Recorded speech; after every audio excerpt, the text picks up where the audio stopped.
Screen पे एक article देख रहे हैं जिसमें फ्रांस जर्मनी के ऊपर नाराज हो रहा है कि आप भारत को पूरी टेक्नोलॉजी क्यों दे रहे हैं। ये गलत, ये बात हाल फिलहाल की है। आप देख सकते हैं ये जो आर्टिकल है करीब 25 फरवरी 2025 की है, यानी इसी साल की बात है।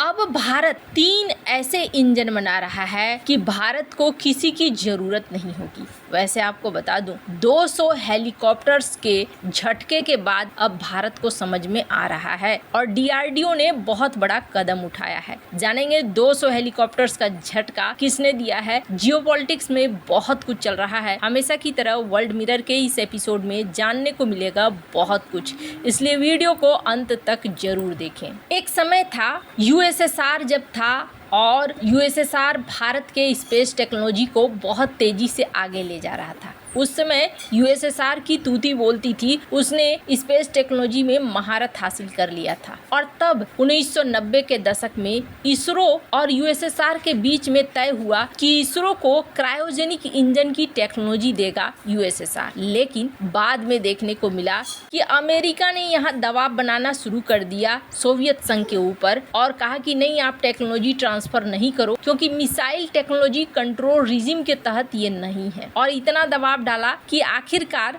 रूस ने कहा कि ठीक है भाई, हम नहीं देंगे, और रूस ने नहीं दिया। वैसे कहा जाता है कि ये टेक्नोलॉजी आधिकारिक तौर पर नहीं, लेकिन पर्दे के पीछे वहां से यहाँ आई। अब कितना सच है ये नहीं पता, लेकिन यहाँ पर भारत के इसरो को बढ़ने से रोकने के लिए एक बार नहीं बल्कि दोबारा भी कदम उठाया गया। स्क्रीन पर जिन्हें आप देख रहे हैं ये है नंबी नारायणन, काफी फेमस हुआ था। अभी हाल फिलहाल में इनके ऊपर एक फिल्म भी बनी है। ये इसरो के क्रायोजेनिक इंजन डिवीजन के प्रमुख वैज्ञानिक थे और 1990 की ही दशक में भारत ने रूस से क्लाउ कोस्मोस के साथ इस टेक्नोलॉजी को प्राप्त करने के लिए समझौता किया था, जो बाद में रद्द हो गया और 7 इंजन मिले बिना टेक्निकल जानकारी के। लेकिन कहा जाने लगा कि उसके बाद अपने क्रायोजेनिक इंजन पर भारत काम करने लगा। बाद में ये किसी तरीके से फंसा दिए गए और फंसाने के बाद इन्हें जेल हो गई। काफी लंबी कहानी है, मैं उस लंबी कहानी में नहीं जाऊंगी, लेकिन ये वो तरीका है जब भारत को आगे बढ़ने से रोका गया। अब जरा सोचिए, 1990 के दशक में अगर इंजन बनाने की बात थी, उस समय और भी कई तरह की टेक्नोलॉजी थी जो भारत को नहीं दी गई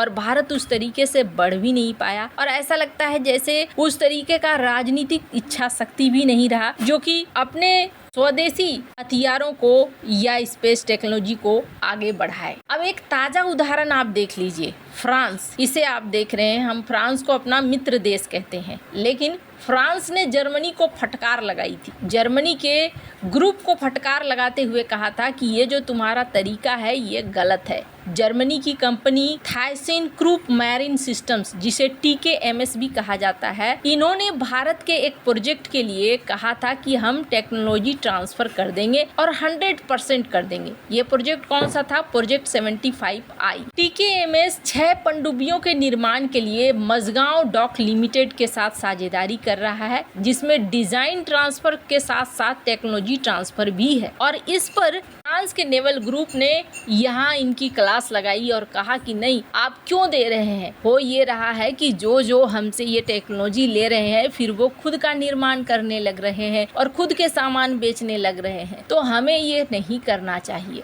नेवल ग्रुप ने राफेल जेट के सोर्स कोड भारत को देने से इनकार कर दिया, जो उनके सतर्क TOT नीति को भी दिखलाता है। हालांकि TKMS ने कहा कि नहीं, जो हमारा एग्रीमेंट हुआ है वो एग्रीमेंट सारे स्टैंडर्ड्स का पालन करता है, इसलिए टेंशन की बात नहीं है। अब यहाँ पर आप सोच देख सकते हैं कि ये सोच है पश्चिमी देशों का, चाहे वो दोस्त ही क्यों ना हो। अब आपको बहुत चीज समझ में आया होगा कि रूस के साथ ही भारत गहरी दोस्ती क्यों रखता है। खैर, अब जहाँ एक तरफ ये सीन देखने को मिला, वहीं भारत को एक और बड़ा झटका मिला है और वो भी हाल फिलहाल के समय में मिला है। ये झटका भारत को रूस यूक्रेन युद्ध की वजह से मिला है। भारत और रूस के बीच 200 कामोव हेलीकॉप्टर के निर्माण के लिए एक जॉइंट वेंचर तय हुआ था और ये तय हुआ था साल 2015 में, जब भारत और रूस ने एक समझौता किया था जिसके तहत HAL रूसी हेलीकॉप्टर्स ने मिलकर एक नई company Indo Russian helicopters limited नामक बनाया था।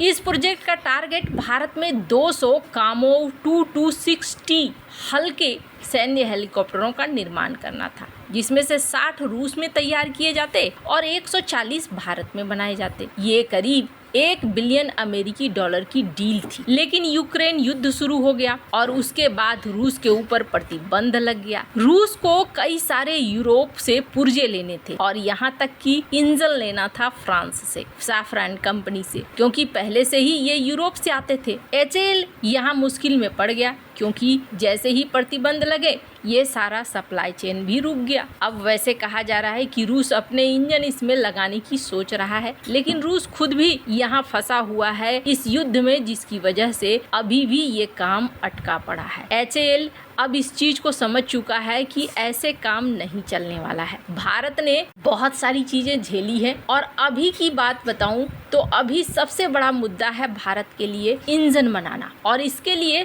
भारत ने एक बड़ा कदम उठाया है। अरसे से पावरफुल इंजन के लिए तरस रहा भारत अब बड़ी शुरुआत कर रहा है। फाइटर जेट्स, रॉकेट, शिप या टैंकों के लिए अब इंजन के मामले में भारत दूसरे देशों पर निर्भर नहीं रहना चाहता है। ऑपरेशन सिंदूर में जिस तरीके से भारत ने स्वदेशी टेक्नोलॉजी का इस्तेमाल किया और अपने देश में बने हथियारों से दुश्मन को हैरान कर दिया, इसके बाद भारत का कॉन्फिडेंस काफी हाई है। आकाश मिसाइल और integrated air command and control system ने जिस तरीके से हवाई सुरक्षा दी, इससे पता चलता है कि हम अपने देश में ही हथियार बनाने में सक्षम हैं। भारत ने इस बार पावरफुल इंजन बनाने के लिए अपनी कमर कस ली है। भारत ने पाकिस्तान से आए ड्रोन को रोकने के लिए कई तरीके अपनाए थे, जैसे कि DRDO द्वारा बनाया गया D4 एंटी ड्रोन सिस्टम का इस्तेमाल किया गया था। इसके अलावे बराक 8 सिस्टम का भी इस्तेमाल किया गया था, ब्रह्मोस मिसाइल का भी इस्तेमाल किया गया था। इन सब के पीछे एक ताकतवर इंजन बहुत मायने करता है। ऐसे में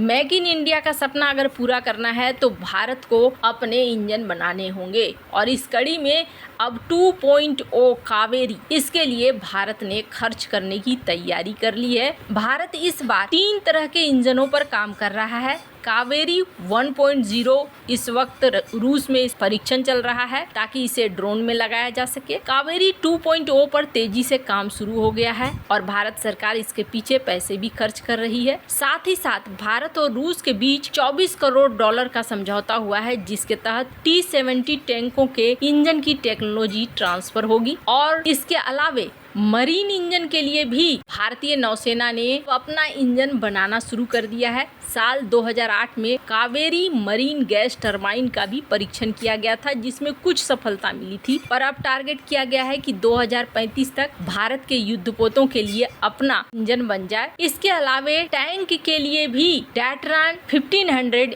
HP इंजन को भारत बना रहा है। कहीं न कहीं भारत अब फ्रांस या अमेरिका से मांगने की जरूरत नहीं रखना चाह रहा है, ज्यादातर चीजें अपने घर में बनाने की कोशिश कर रहा है। इंजन में अभी पूरी सफलता नहीं मिली है, पर उम्मीद जताई जा रही है कि जिस तरीके से भारत लगा हुआ है, आने वाले सालों में भारत को इंजन में भी सफलता मिल जाएगी। आपको क्या लगता है इन सब मामले में, आपकी क्या राय है, कमेंट कर जरूर बताएं। जल्द मिलते हैं अगले वीडियो में नई खबर के साथ।